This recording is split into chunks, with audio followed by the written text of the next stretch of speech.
Here's to the finest crew in Starfleet. When it comes to my crew, you won't get any argument from me. This is a parody.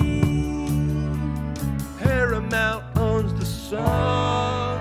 Welcome to The Greatest Generation. It's a Star Trek podcast by a couple of guys just a little bit embarrassed about having a Star Trek podcast.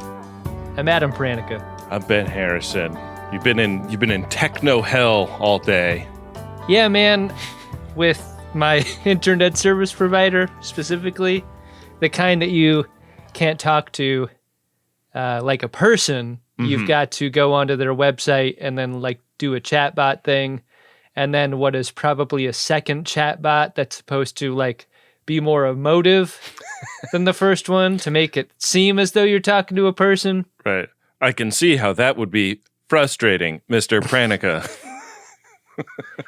Ben, I really think the thing that as a society we don't talk enough about, W/R/T disasters, is like when total internet outage inevitably happens. When the Omega Pulse comes. Ours was out for, I think, 4 hours. Uh-huh. It was like the SNL sketch when the teleprompter goes out and it immediately goes into like order of the hand shit. I smell from your scent that you are weak. I challenge you! I'm ready to put bloody handprints on walls 2 hours into an internet outage. And this is consistent with... You and your wife are over there Good Morning Phoenixing? Yeah. My wife would tell you this about me. The thing that... my biggest button is a thing that should work, not working. Mm-hmm. Like... the expectation of working is almost assured, and when that thing doesn't work, oh man, that just burns my omelet. Oh yeah, I've been at sound check with you. I know. Ben, there's never any expectation of tech working at sound check, so I think that's a different, lesser version of this monster that came out today. Fair enough. The other morning, we were going to record 2 episodes of Wholesome, our smash hit, patrons-only podcast, and we'd already had to double up because the Goose had an internet problem the week before, and we woke up at my house and my internet was not working, and I discovered that my cable modem was bricked, just like, no lights, no response to any overture to see if it would come back to life and give us some internet. And I had to And you put that modem through a lot, like probably more than most. Oh, yeah. Oh, there were some truly regrettable torrents that stopped downloading that day. Now, before you disposed of it or give it to an electronics recycler, did you take the drill to it and physically destroy it? No, we actually did a Viking burial. We shot a flaming arrow at it in a little boat out on the ocean. There's a little modem in a boat out there? Yeah, a little modem in a boatum. I had to find a store that sold a cable modem that was on the approved cable modems list of my internet service provider at 7 a.m. And, what a great errand at a great time. Yeah, just the most delightful people you see in the Walmart in Burbank. You're on your own at the Walmart in Burbank, I think. Yeah. I mean, if they're locking up the toothpaste and the socks and whatever, how are they treating the modems at the Walmart in Burbank? It was a bit of an odyssey to find somebody that was qualified to open that particular case. I bet. Yeah. But I mean, we've been struggling over here, you and I, with all of our internet connections, but we persevere. Yeah. And we bring the show, We really do. I mean, I don't know, man. With our problem-solving abilities and the Miriam issues, we've had to apply that toward. I don't know, man. Are you feeling like we could be augmented kind of superior intellects over here? Ours isn't quite the superior intellect, but it's on its way there. Ours is the embarrassed intellect, isn't it? It's season 4, episode 5 of Star Trek Enterprise, Cold Station 12. Got free speech and guitars. Ben, what happened 11 years ago That's a question I had all throughout the last episode. I had been wondering that too. We find out at the beginning of this one, it's Arik Soong doing a sort of group lesson to his students. And this is what they would look like 11 years ago, like little kids. Yeah. And his lesson is about the eugenics wars. Have their costumes been the same the entire time, and that's why they're all torn up now? That would explain it. Yeah, they all just became the Hulk. Slow motion Hulk. Wait, okay, so I'm trying to do some math here. Was 11 years ago in the timeline? No. So I'm fucked up because I'm thinking both the timeline of Star Trek Enterprise and the timeline of the release. Because I saw the kids in these costumes and I was like, these kids look like kids from TNG. Yeah. Because they have shiny costumes. It's true. But it's not 11 years ago and that puts us in the TNG era. That doesn't make any sense. That's personal time. Yeah. Yeah. That's your own Benjamin R. Harrison timeline. Yeah. You know, there's maybe some kind of quantum entanglement thing going on, making them have TNG kid outfits. It's amazing that they don't have slick back hair. Let's just put it that way. I am too. When you get this kind of subjectivity about a major subject, like the eugenics wars, it seems to me like this is what happens when you operate a school outside of a Department of Education style umbrella, when a school can just teach whatever it wants. This is what Arik Soong is doing here, teaching his version of the eugenics wars, one that makes them the victims. Yeah, this is much like my high school American history class being taught with a Howard Zinn book as its primary text. Soong is teaching a very woke version. You were watching Good Will Hunting and you Rick Dalton the screen when the Howard Zinn book is referenced. You're in the theater with a beer also doing the point? That's great. Yeah, just a kid at the time. Kind of amazing. How'd you know? But Soong has big plans for these kids. They will fulfill humanity's promise, which he believes to be augmenting humanity into a higher form of being. This is the moment, Ben, where you know he's a bad dad. You can't put that kind of pressure on a kid, right? Yeah. And as somebody that has a college degree in the humanities, I wondered what humanity's promise was exactly. Yeah. Debt would be my answer to that. Setting the rest of their siblings free is like a big concluding statement to this scene. Like, it's ultimately like a message of encouragement, right? Like, I want to empower you to carp the diem. Like, get out there and do your best work because you're supposed to be genetically the best people. So with that, we cut to the bird of prey back in the present, where Malik is talking about his plan to invade Cold Station 12. And like Arik Soong is now kind of put himself in the captain's chair. And he's like, he's arguing for an invasion plan that involves no killing. And Malik is like, what is this guy even talking about? Dad, what are you talking about, no killing? What if they don't give us a choice? No one is to be killed. Yeah, you can just tell by the look on his face, Malik isn't loving that idea. Where's the fun in that? Photographs? Just photographs. Under no circumstances are you to engage the enemy. And given that he's the only one of this group of folks that we've seen kill already, I think he's got a taste for it. He does seem to enjoy it a little bit. You hit a Captain Starlog where the entrepreneur has pulled up to a desolate planet, and Archer's explaining that they don't have anything to go on. They have no idea where Arik Soong might have decided to go with these maniacs. So the one thing that they do have is coordinates of where he claims to have raised them, and that's what they're here to poke around in. It's like a little mini colony that he's built on this desolate planet. I mean, a lot of words for a place like this. Compound, one of them. I think you might consider calling it a Felicity. I think so too, yeah. This looked like a Burbank airplane hangar from the 40s, right? Like built into this mountain. Yeah, very Pretty much fun. so. I really like the set.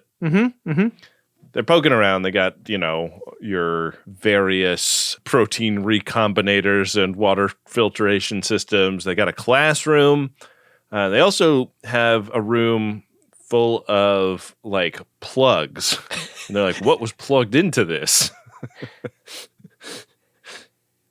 Yeah. Medical equipment, they think. I mean, this is an audio program, so I just want to be clear about the room full of plugs and what that looks like. These are like cables and wires and stuff. Yeah. I mean, an FOD out there might have an idea of what a room full of plugs may look like. Go with your third guess. And that's what we have here in this episode. When E40 says, my plug met me at Denny's, this is not the kind of plug he's talking about. No. I mean, I was going to use that reference, but now I'm kind of struggling to come up with another one. You got to it first. Yeah. So they're not there alone. There is a knife-wielding maniac creeping around in the shadows of this place, as you would want in any shadowy, unlit, spooky Star Trek cave. I completely agree with you. If a realtor were showing this commercial property and walking the Dustbuster Club around, they would be like, oh yeah, obviously the room full of plugs, I already showed you, pretty great. High vaulted ceilings, I think really great for making it feel spacious. Also, lurking maniac with a knife in the shadows, that comes with the property. Yeah, and when you're looking at a house, often they'll have cookies baking in the oven. When you're at Williams-Sonoma, they've got that simmer pot full of cinnamon sticks and cloves and shit to make it smell like delicious food is on the stove. He's gonna tell us what it smells like. You want to get the sense of a knife-wielding maniac, just in the ambiance of the place, right? Archer's like, is that piss? Reed is like, that is definitely piss. Realtor's like, it is, but we do have gestures out at the shadows. A knife-wielding maniac somewhere out there. So it's very stressful because you're like, this guy is he's like the sleeper agent augment that they left behind to kill whoever comes looking for them. He's gonna have the craziest augment ninja skills, and then he just goes and steps somewhere and makes a noise, and Reed, of all people, notices him. I was like, how can it be that Reed would get the drop on this guy and this guy would not get the drop on Reed? Total coincidence, I think, is the answer to that. Well, I think that the reveal ultimately is that he's not an augment. He doesn't have special skills. Yeah, he's the Lennie augment, and he's the trash that the other augments left behind. Look, Archer does his best to kind of negotiate with him. At no point does he ever drop the knife of his own volition. Yeah. The ring encircles him. Archer's like, hey, man, we're friends from Earth. That was exactly the wrong thing to say to this guy. And they get into a tussle right after. Yeah. And again, you're like, oh no, this guy will destroy Archer with his fists. We've seen what augment fists do. During the tussle, I was looking for jerk cables. I was too. But none were attached. Somehow Archer knocks this guy out cold with one punch. Unbelievable. Why did they cut away before we got the moment when he looked down at his fist oh, yeah! I can't believe it! I knocked out an augment? Why didn't we do the thing that they do in Con Air where we cut to the courtroom where they're like, your fists should be registered as deadly weapons? I think we know someone who could recut that into this moment. With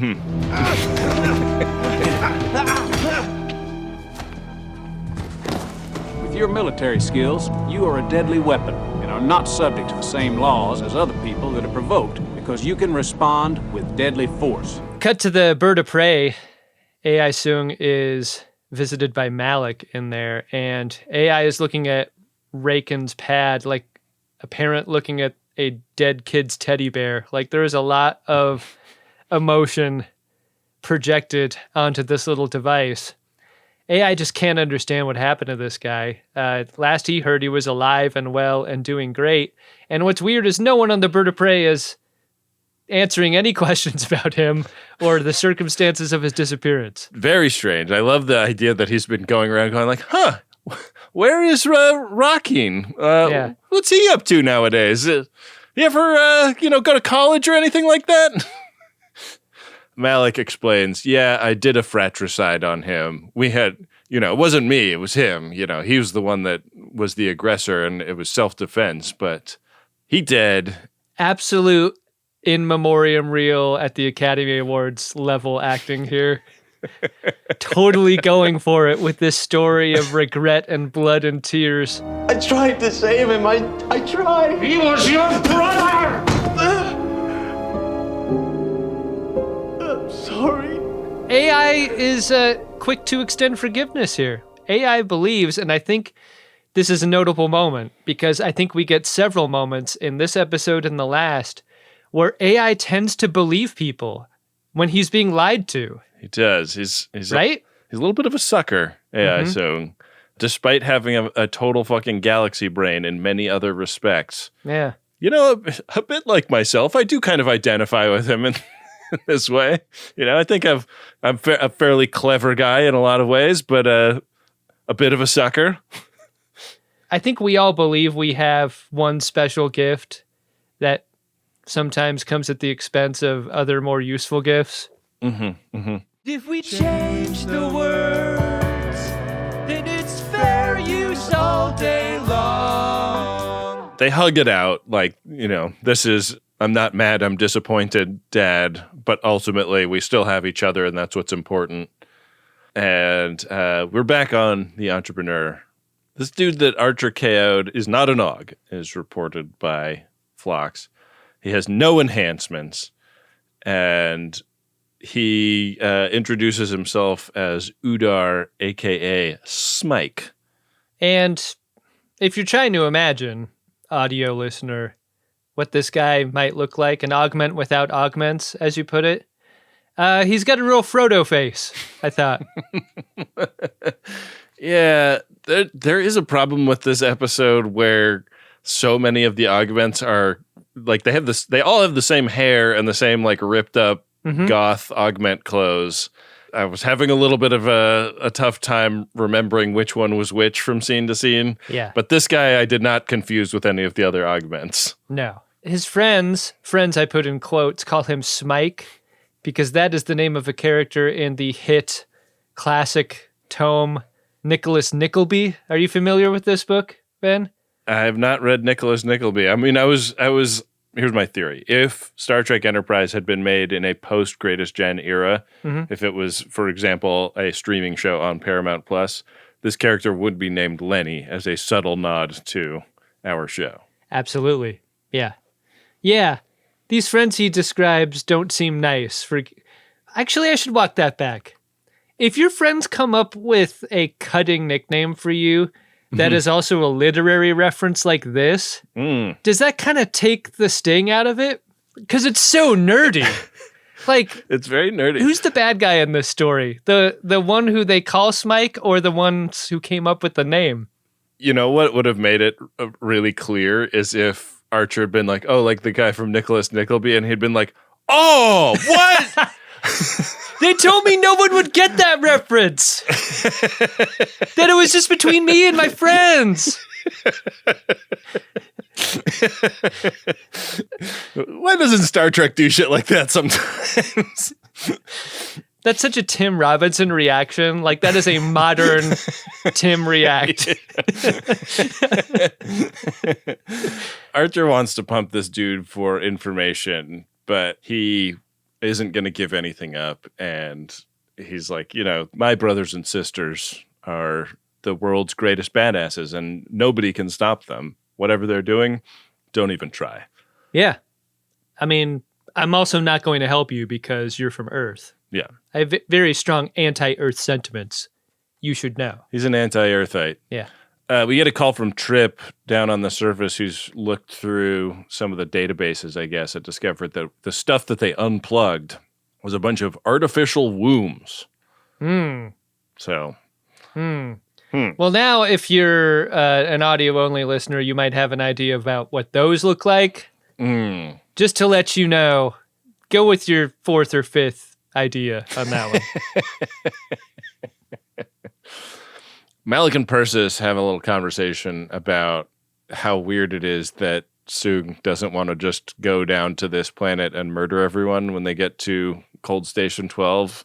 A sexy conversation about this, I should say. They're rolling around in bed together. The only time you do this sort of pose in bed is after you bust together. This is post-bust pose, right? Do you think augments can just go again? Oh, yeah. I think when we're going down the list of things to augment genetically, the ability to go again. Refractory period that's like 5 or 6 seconds long. I mean, we were talking moments ago about like ways in which we are great, in quotes, at the expense of ways that we are not. I mean, what wouldn't you sacrifice for pushing this slider up to the max? I mean, personally, my choice would be never stop coughing would be like what I would sacrifice. How about no? I mean, that'd be a good thing to augment. I'm still thinking about sexual augmentations though, and I'm wondering if volume could be one of the things. Like you just produce a lot more. What is that called? Bust maxing? I read about that on something lately. I have not read about bust maxing, but tell me more. I'd like to subscribe to your newsletter. There is a probably astoundingly small population of the internet that is interested in maximizing what comes out. And there are all sorts of vitamins and stuff that you can take to experiment in this way. Not that I was looking up any of this personally. This is not a problem that I have personally. I'm just saying, like, when you do your scrolling and sometimes random. No, they shit hired you flies to by. come in as like a guest speaker to give them some tips, right? Sure. Much like Arik Soong does in the classroom. Very inspiring speech I gave. These are all people that saw Scary Movie 2 at a very impressionable age, and it unlocked something in them. I bust a normal amount, both in terms of amount of times and amount of volume.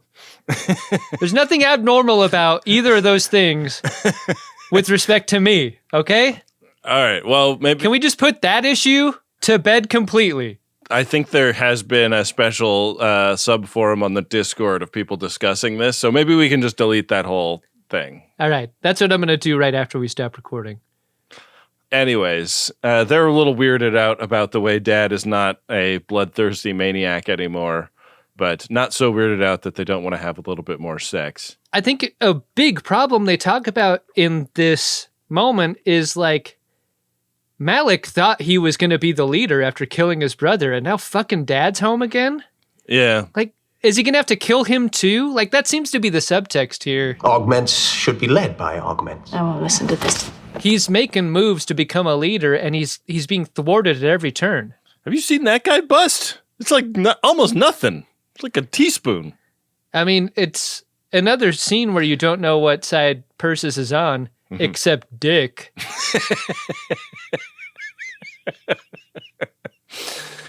There's a McLaughlin group Issue 1. aboard the Bridge of the Entrepreneur where we learn a little bit more about Cold Station 12. It's one of these high security labs where they have like copies of the smallpox virus and shit like that.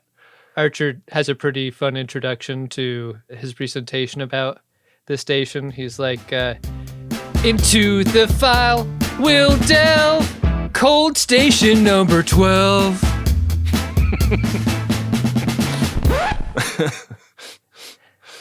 I like it. I think it's good. I spent a lot of time looking up words that rhyme with 12. Very few.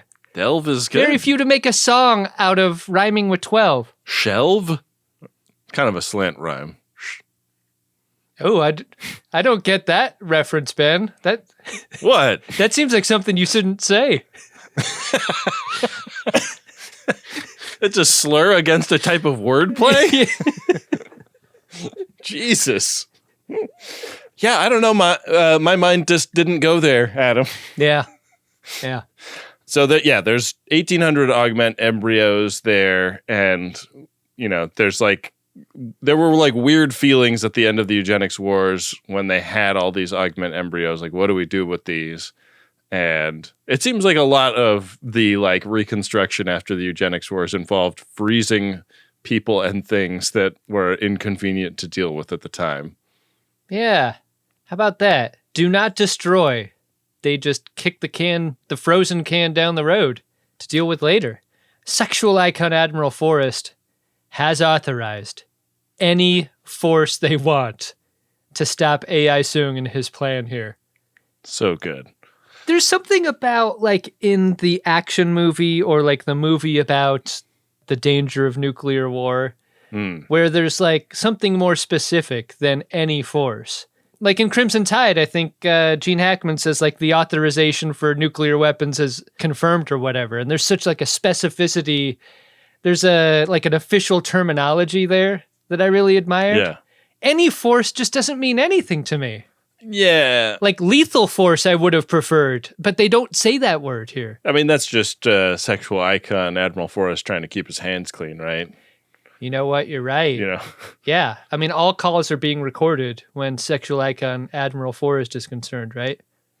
They wipe out everybody at this complex or facility or whatever, and he's like, whoa, what did you guys do that for? I just said, like, go stop them. I didn't say kill everybody. Archer's like, I thought you said cancel Felicity. So that's what I did. Legally, it's just a fart joke. You will never take the greatest gin alive. Ben would rather die. What? Cut to the denobulin ship Barzai. It is what you imagine it looks like on board. Yeah. Very soft tones, a lot of beiges. Very warm looking. They get a distress call from the cargo ship Corsair, and they're going to go help. Oops. The cargo ship Corsair was, in fact, the Klingon bird of prey, and this was a trick for the augments to get their hands on a denobulin medical ship that would look perfectly innocent approaching Cold Station 12. What would you think of new Star Trek if Federation starships look like the interior of denobulin ship Barzai? I think it changes the whole game. Yeah. If it's just muted tones and like natural colors and warm temperature light bulbs. The cool clinical nature of Starfleet bridges in New Trek. Yeah. It's not my Star Trek, you know. We grew up with a carpeted bridge with wood accents, you know. Maybe I want a bridge where it would be a very bad thing to spill blood there. Like where you do everything you could to stop that from happening. It's just a little too easy to use a squeegee in new Star Trek, isn't it? That's why eyeballs are popping out left and right. I know. Over in Sickbay on Enterprise, Archer goes to see about Smike. And Dr. Phlox gives him a clean bill of health. Archer also has some news for the doctor about Dr. Jeremy Lucas being over on Cold Station 12. And this news does not sound great to Dr. Phlox when he gets it. You see his face, he does not look happy. This is Phlox's homie. What he asks for after hearing it is that he wants to go along on the Dustbuster Club when it's time. And Archer agrees. We also learned that Phlox used to work at Cold Station 12. It's like, how many people didn't work at Cold Station 12? Maybe that's the number that we should be looking for. Yeah, I wonder if they keep their lanyards on a lamp or something in their office. Like somewhere in there, they got a Cold Station 12 lanyard. They could probably try using as a swiper, right? Yeah. Let's bring it down, like, just see if they haven't changed the codes, Phlox. Smike gets the coveted Captain's Mess invite. Pretty nice. We do not see the reaction of other crew people to this being extended. You know? It would have been nice if Mayweather had been, like, off in the corner, like, what? Just like being back in the war. Who are you? Ensign Travis Mayweather. Parents must be very proud. When I was a kid, we called it the sweet spot. Who are you? I'm the helmsman. I guess growing up a boomer has its advantages. And your mom? Very proud. That's true. Takes practice. Other than keeping Ensign Mayweather up at night, I'm not sure what we expect to accomplish here. Especially when we see later what's for dinner. Is that all the beef on board? Steak was enormous. They're not quite dare steaks. They're not like man versus food size, but they're further in that direction than you would think. It sounds like something John Candy would struggle to eat in a movie. until he gets to the gristle and fat part. So the Barzai, the ship that they stole, sneaks into Cold Station 12, and Persis walks around the corner to the Federation security dude who is standing in front of the door into the lab, and he's like, "You're not Denobulan," and she's like, "I know," and uppercuts him in a way that causes his body to do a 360 backflip. Amazing, right? This guy's fucking jaw is in a billion pieces, right? How do you set up the jerk cable to make this happen? I don't know. It's got to be on the floor, right? It's on the floor, and then you tuck back to. Is he like? Or no, it's on the ceiling, but the cable goes through the front of your crotch to your back, so that it pulls you up like some kind of weird wedgie. Like it pulls the back of your pants forward so you can spin around, right? I was thinking maybe he's in some kind of rig where he can pivot at his hips and just spin ass over tea kettle. Right. So that would be the center of gravity. Yeah, because he goes like, whoo, whoo. We see his head and then his feet and then his head again. It's amazing. Yeah. Yeah. They beat up a bunch of these guys and they are in. And Soong gets on a computer and initiates Protocol 69. Nice. Which we learn about what that means over the course of the next scene. We finally get to meet Dr. Lucas. What a fun reveal. I have people skills. I am good at dealing with people. Can't you understand that? That it is Richard Riehle is the best. Never would have pictured it being Richard Riehle in a million years. I'm really, really, really excited that he's the guy. Real pain for my sham friends, champagne for my real friends. How much of his life do you think he went through with people like in an appointment context, saying, Mr. Riehle, you can come on back? Like, I bet his last name has been mispronounced so often over the course of his life until he got famous. Yeah. That's why you get famous if you're a Richard Riehle. You know, there are people in this world that don't have to put up with all this shit. Yeah, one of the greats. Really great to see him. Anyway, he's told about the security situation elsewhere on Cold Station number 12. What he should be concerned about is the gas situation as it comes pouring through these ceiling vents. What the hell? Knocking everybody in this room out. Cold. Yeah. Station 12. In the captain's mess, it's giant steak and potato dinner time.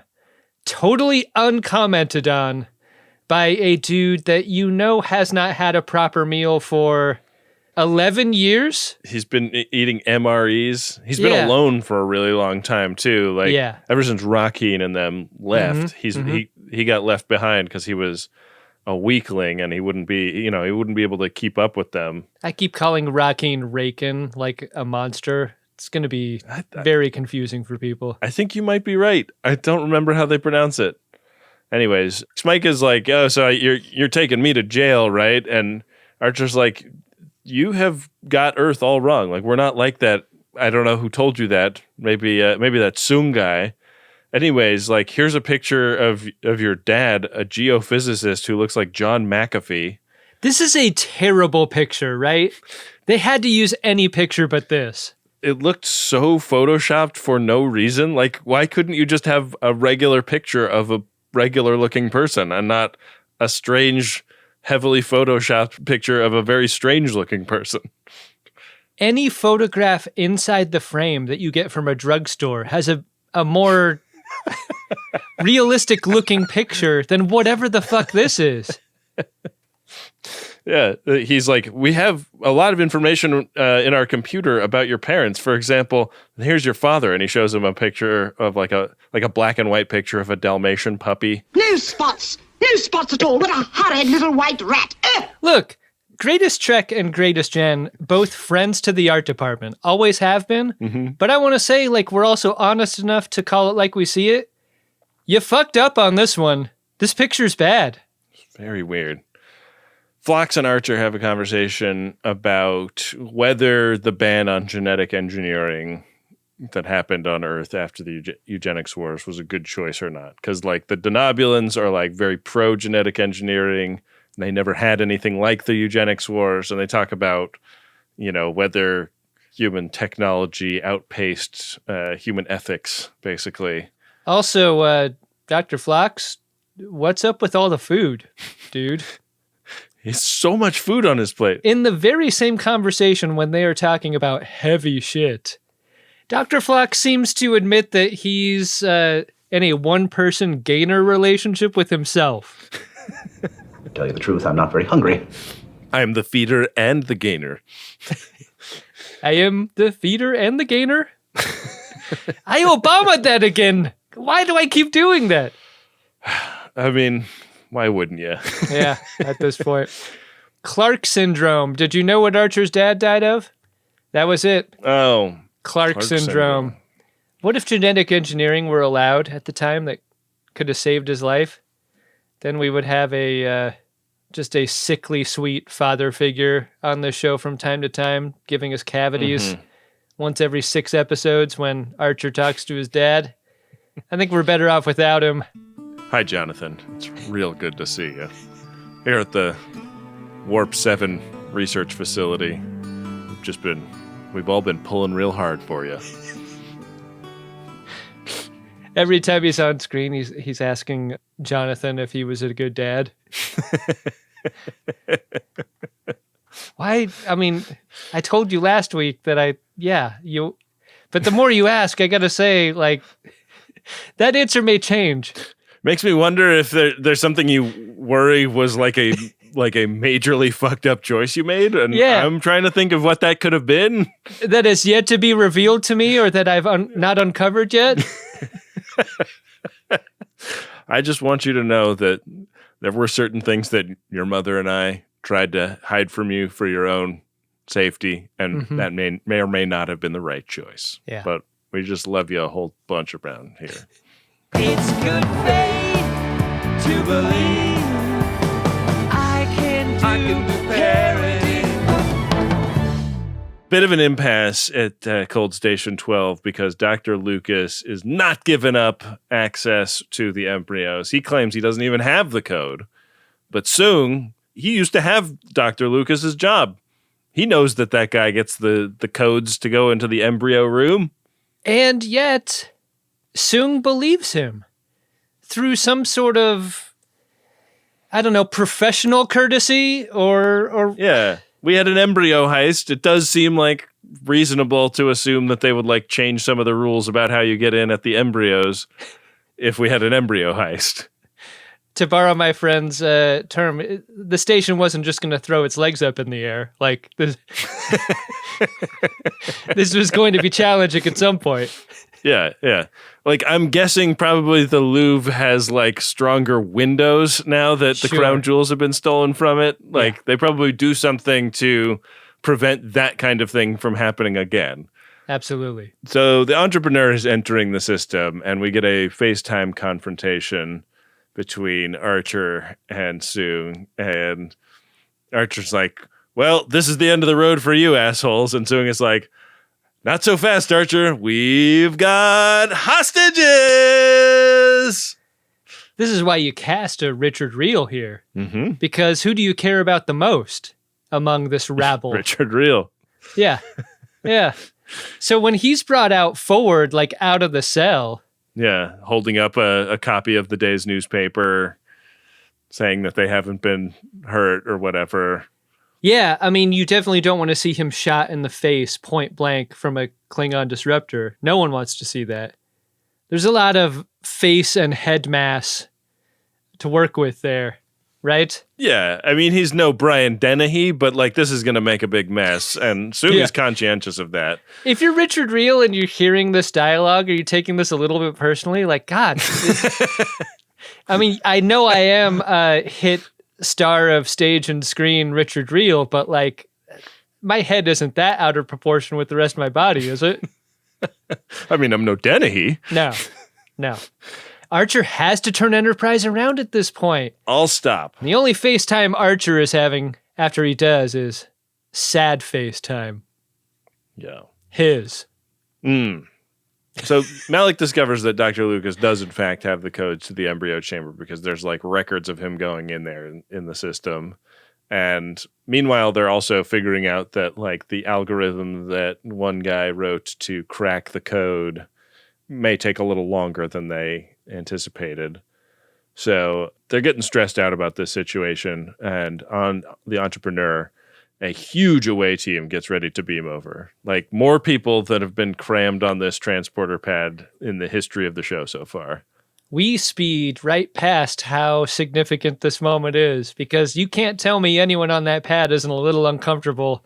Like, it's like when the elevator doors open and there's already 14 people inside. You kind of want to take the next transport, don't you? Yeah, like nobody fart. Yeah. Oh, also, like Trip has tweaked the transporters ahead of this in order to go the great distance necessary to get to the station. I'm not going on this one. I'm definitely taking the next one. I don't like it.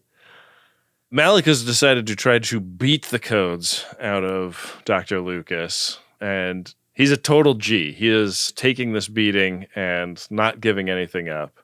I mean, have you seen the head on this guy? Yeah. He's got that like Homer Simpson thing where he's like, his brain is padded within an extra layer. You better watch your mouth talking about Riehle like this. I'm just saying his character does. Right. Okay. Yeah. So they're like, okay, well, he's standing up to torture pretty good, but maybe if we throw one of his little buddies in a agonizer booth and expose them to a very painful death in the form of one of these pathogens that they also have at this facility. Was it a Felicity? I believe it was a compound. No, it was a facility. Okay. No, it was a Felicity. Yeah. Maybe he'll talk then. This is the power of Richard Riehle. We don't know this fucking random doctor being put in the agonizer. All we see is the expression on his face to tell us how we're supposed to feel about it.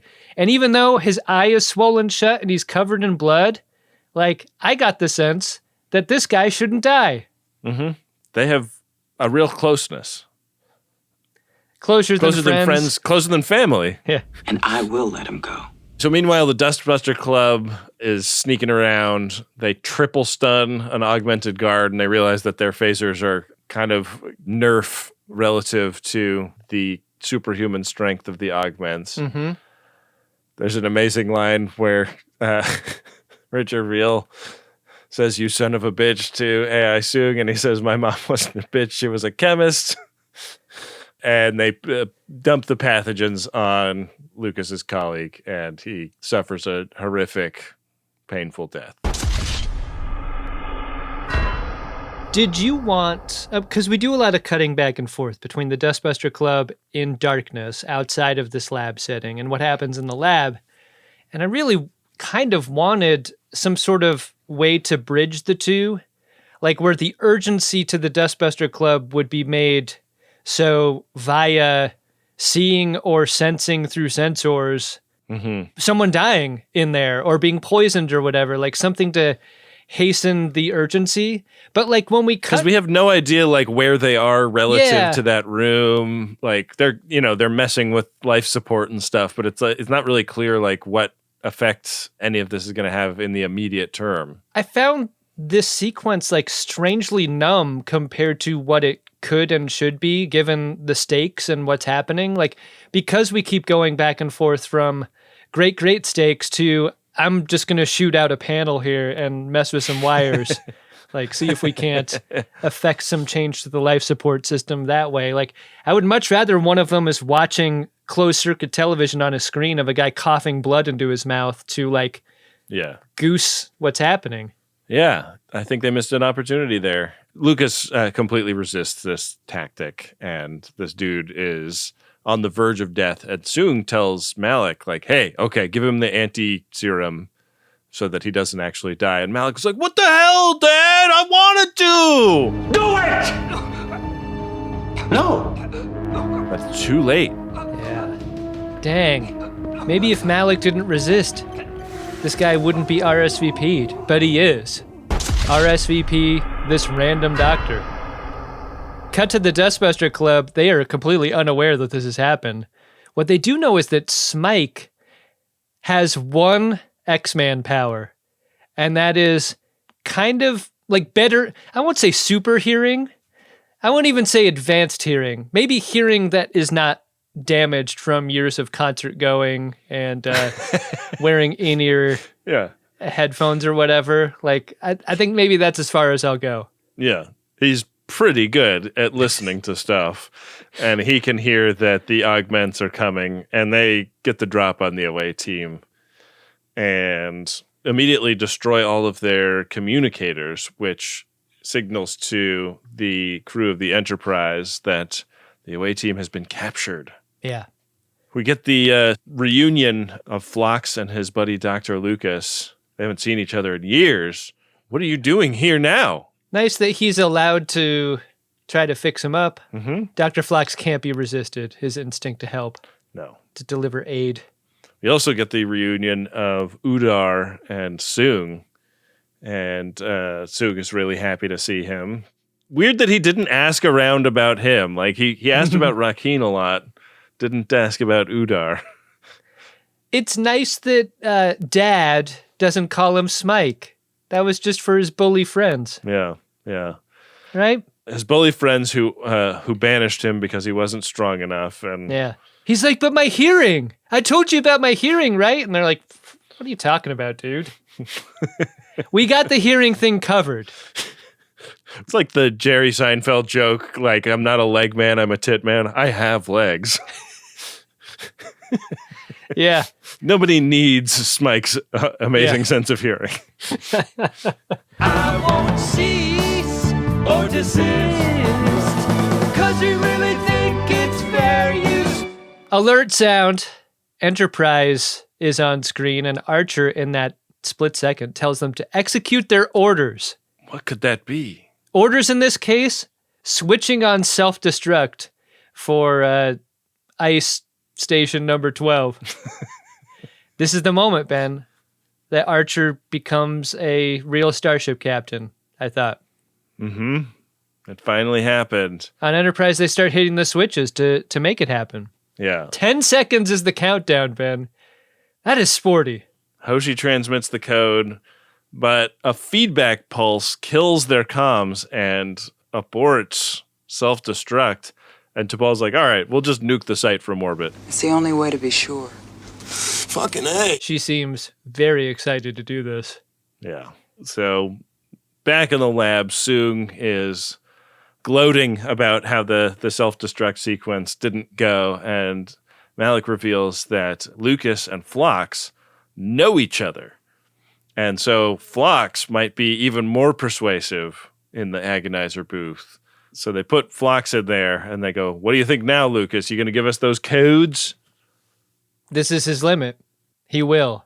He does know how the codes go. He types them in, gets them into the embryo chamber. Ben, I wanted just a classic Dr. Phlox puff up when he's in this chamber, right? We're told he puffs in times of danger, in times of aggression. How is this not either of those? It seems like it would be a perfect time. And it would be extra funny because his puff would like push against the glass walls of the cylinder. He'd have to go out sideways through the cylinder door. Ah, come on. Do bits, Star Trek. I'd forgotten about the bird of prey. Had you? Like that being still a thing out there? We remember when it starts firing on Enterprise. Yeah, and then it's revealed that they left only black characters on board the bird of prey. Very strange detail. Yeah.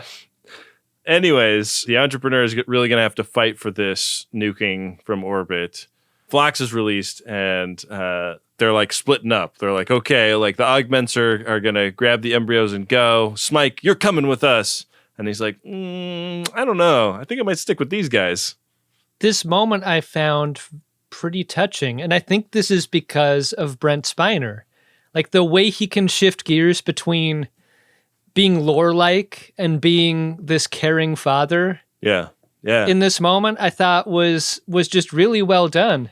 I believed him is what I'm saying. Like sometimes you'll get a character like AI Soong in these last few episodes, and you're like, at any moment, like, here comes the knife to stab someone in the back. So far, he's been a guy who doesn't want to kill or want other people to kill on his behalf.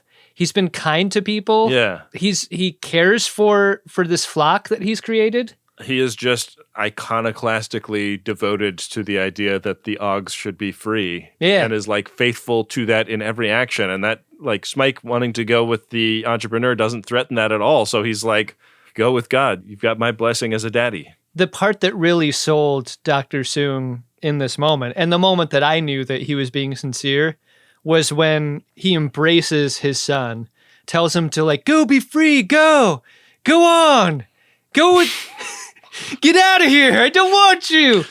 But then when Life is a Highway plays afterwards, and then we go to the credits, yeah, I kind of like Udar's chances. He was throwing a Parker roll at Udar at one point. These things get hard when they're stale. They do, yeah. T'Pol is not going to let this Klingon ship scare her off. She focuses all of their energy on targeting the facility, and so there's like bangers getting dropped on the Felicity while Soong and one of the other Augs like enter the embryo storage room, and he's all wistful about it. He's like, your embryo was over there, and Persis's embryo was over here. Very weird shot because they created this entire room digitally. Yeah. But like, I don't know, like the dolly move isn't quite smooth enough to sell that they're actually standing in it. And the render is just not that great. Like, very strange Star Trek moment. Especially because the lab is so realized as a place and with so many different areas. And I don't know, it seems like maybe it should have been dressed like that. Like, just make this a part of that somehow. Yeah. Like, lock behind some sort of vault-style door. Are you telling me you can't get your hands on the embryo chilling towers from Jurassic Park and, like, repaint them and put some Federation-looking computer logos on them? Yeah, that's what you should do. Yeah. Telling me you can't get, like, 200 bank teller containers? Hit them with a bunch of silver spray paint.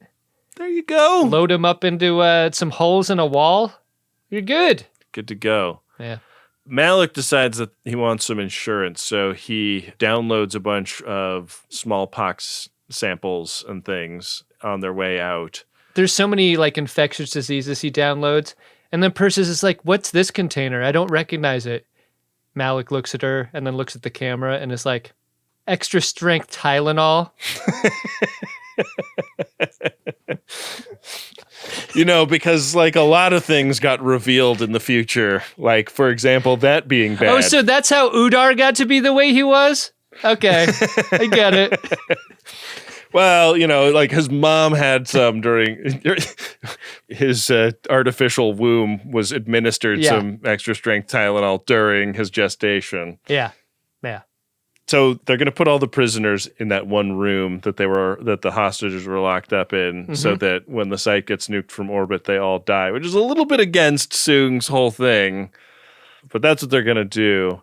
And there's another banger, and Archer uses this as an opportunity to like knock a gun out of a guy's hand, and they're like struggling to try and take over. And I thought it was interesting that Smike tried to help in this moment. Yeah, me too. Unlike the punches that worked before in the Felicity, these punches don't seem to faze Malik at all. Yeah. That Archer rains on him. Archer really gets his ass kicked, and eventually Malik gets the gun and shoots Smike, of all people. Yeah. RSVP Smike.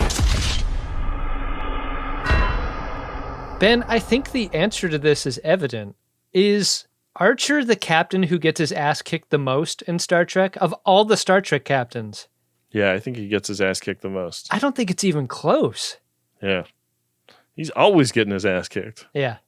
The augments escape in their medical shuttle. Yeah. Lucas says they can stop the containment breach if only somebody can get to the primary junction, which is somewhere else in the Felicity? I don't know. Anytime on Star Trek a main character does something having to do with going up a long ladder, I'm just kind of prepared to be disappointed and maybe a little offended at what happens during.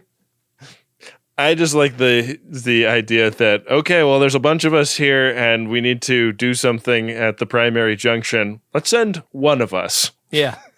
Also, make sure that one is the one who just got his ass kicked. Probably having a hard time closing a fist at this point. Something you'd want to be able to do around a ladder rung, you know. Yeah. To be continued.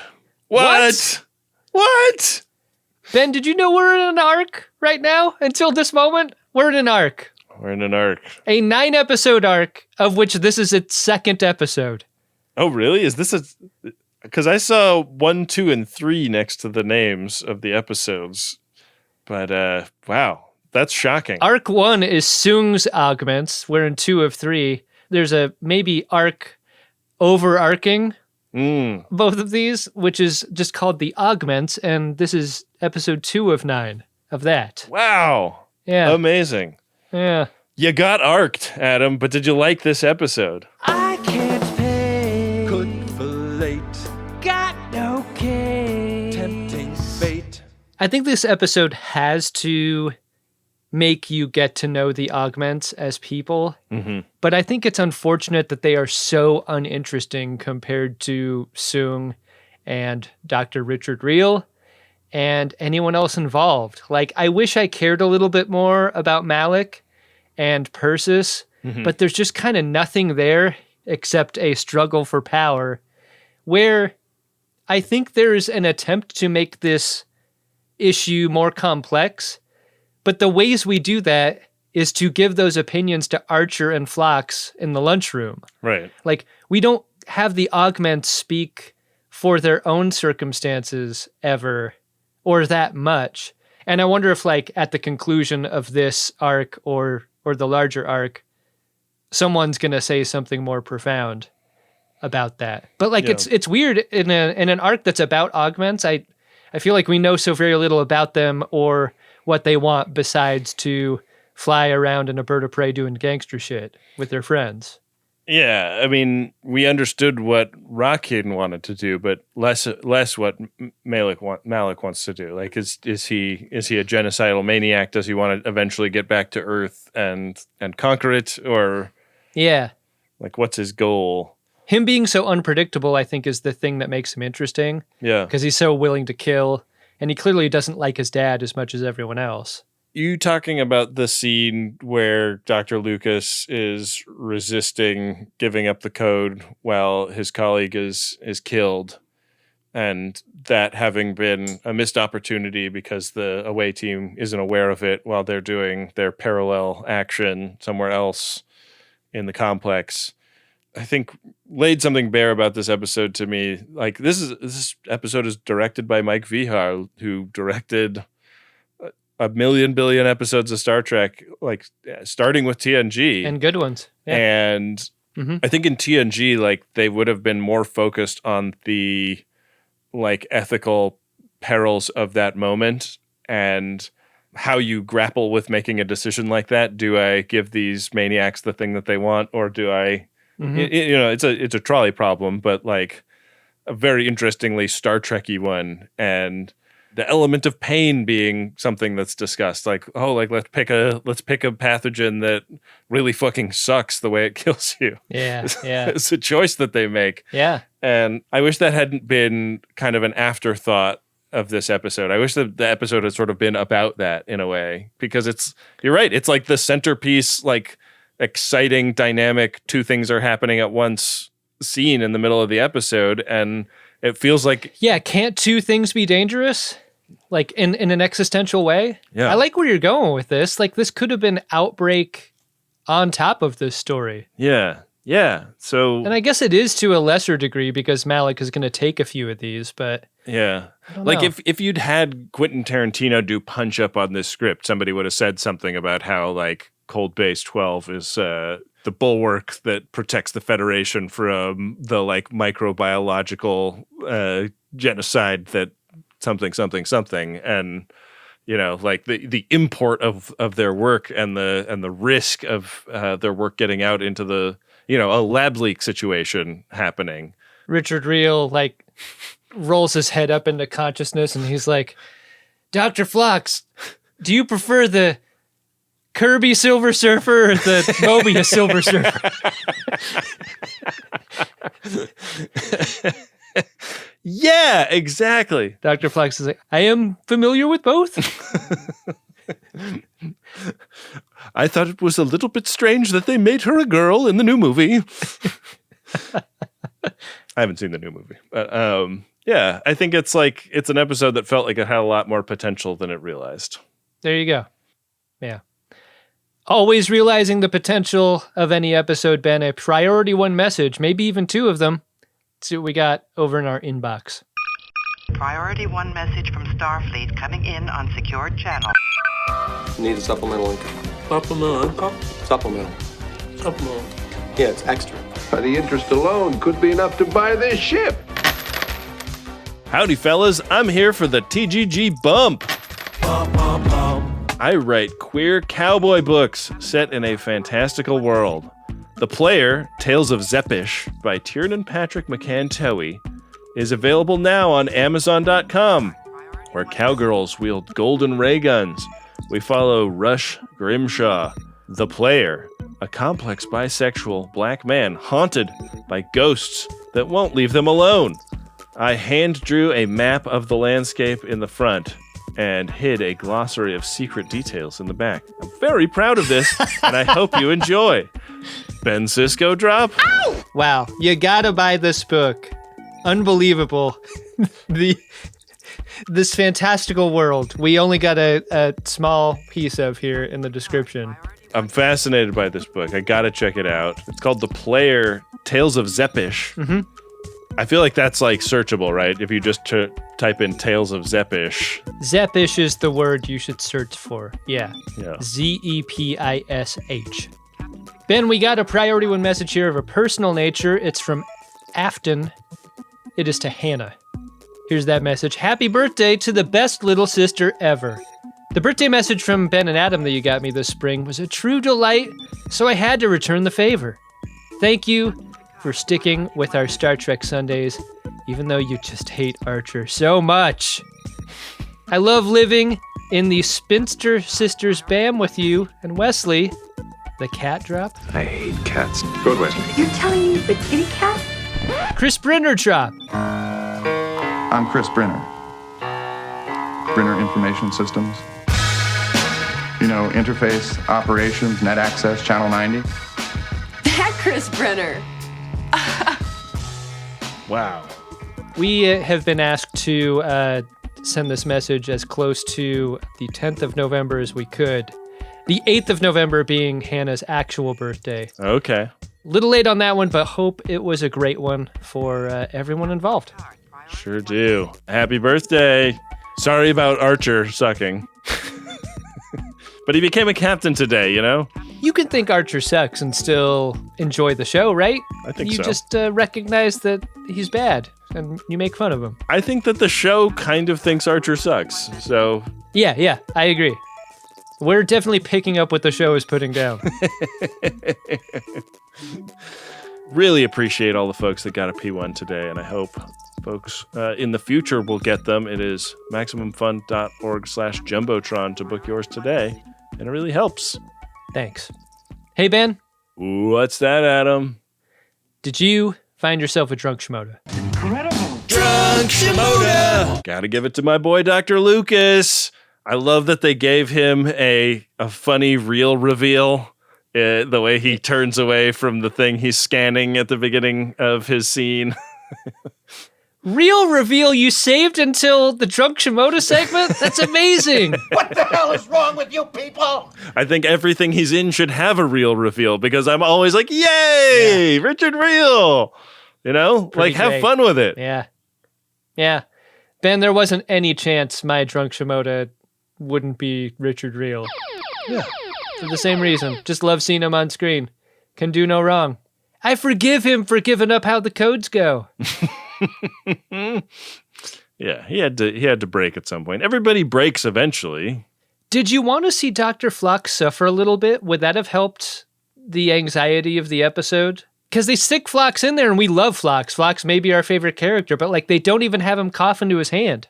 Here's my theory. If they're making a room full of embryos digitally, they might have been low on budget for this episode. Yeah. And if they're making Phlox suffer, they're making Phlox's head blow up. And that's probably a very expensive special effect to accomplish in this era. So I'm guessing that that's why it was not thus. That's a great point. Face of the fart. Ben, what is thus is our next episode of this hit program. We got to find out what we're watching and how we're watching it. Yeah, we sure do, Adam. One of those is your job. The other one is my job. Yes. The next episode is the 6th episode of season 4. It's called The Augments. The summary is as follows. In defiance of their father, Arik Soong's augments devise a heinous plot against the Klingons, which will surely lead to interstellar war. Wow, so maybe we are going to get a little bit more about what makes Malik tick. I hope so. Maybe that'll help. Yeah. In episode 3 of this arc. Ben, we're on kind of an arc of our own, aren't we, over at the Game of Buttholes, Will of the Riker, Quantum Leap? Indeed. An arc that is hundreds and hundreds of episodes long. For now, our runabout is safely on square 67. By the time I roll this 100-sided die, we could be anywhere, though. Sure could. You're required to learn as you play. Roll. Ben, I've rolled an 89. That puts us on square 56. Chula! Did I win? Hardly. On the doorstep of a Mornhammered episode, but not quite on it. That means a regular old episode for you and me. Okay. Regular ep. Yeah. I'm looking forward to it. Not an augmented ep for us. Always augmented is this show by the generous support of MaximumFun.org/join members. Everybody that supports is the reason this thing can happen. Doesn't matter how much, it matters that you do it. I feel like we're the fathers of all the supporters, you know? Like I have that same sort of affection for a supporter of our show. They sure do. Got to thank Wendy Pretty, who is the producer and editor of this program. She's kind of like the cool aunt of the supporters of our show, you know? Yeah. God, how cool would Wendy be as an aunt? Oh my God. Cool as hell. Unimaginably cool. Yeah. You know, you're growing up, Wendy's for sure giving you like a sip of Mai Tai at the like big family trip to Waikiki. Absolutely. She's teaching you about Big Dirty Ring. She's teaching you about roller derby. Yeah. Giving you your first Big Dirty Ring, which is like a smaller size Big Dirty Ring for littles. Yeah. Pretty great. Got to thank Rob Adler, our social media director and the editor of The Greatest Newsletter. Sign up for The Greatest Newsletter. It's really good. GraceTrek.com is where you can go to get that and find links to all of the stuff there. Also got to thank our peacetime consigliere, Bill Tilley, who is making hilarious trading cards on the @GreatestTrek social media accounts. Adam Ragusia, with whom we collaborate on the Wholesome podcast at patreon.com/wholesome. He made the parody theme music of this show, and Dark Materia made the original Picard song. With that, we will be back at you next time with another great episode of Star Trek Enterprise, an episode of the Greatest Generation Enterprise that, I hope it has another that guy in addition to Richard Riehle. It does. Happy Thanksgiving! Make it so.